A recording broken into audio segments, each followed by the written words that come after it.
নবীকে ফাঁসি কাষ্ঠে ঝুলতে হয়েছে, অনেক নবীকে রক্ত ঝরাতে হয়েছে, অনেক নবীকে মাছের পেটে নিক্ষিপ্ত হওয়া লেগেছে, অনেক নবীকে করাতের আঘাতে দ্বিখণ্ডিত হওয়া লেগেছে।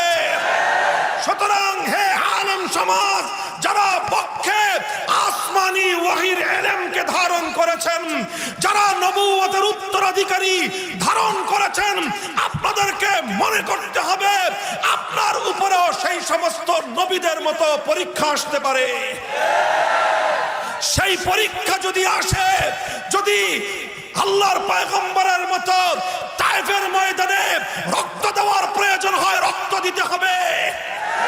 উহুদের ময়দানে আল্লাহর নবীর মতো দান শহীদ করতে হলে দান শহীদ করতে হবে। আল্লাহর নবীর মতো মাথা ভাঙতে হলে মাথা ভাঙতে হবে। আল্লাহর নবীদের মতো দেশান্তরিত হতে হলে দেশান্তরিত হতে হবে।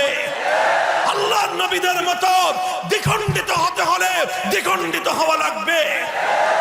কিন্তু কোনো অবস্থাতেই আল্লাহর দ্বীনের এই হাল ছেড়ে দেওয়া যাবে না।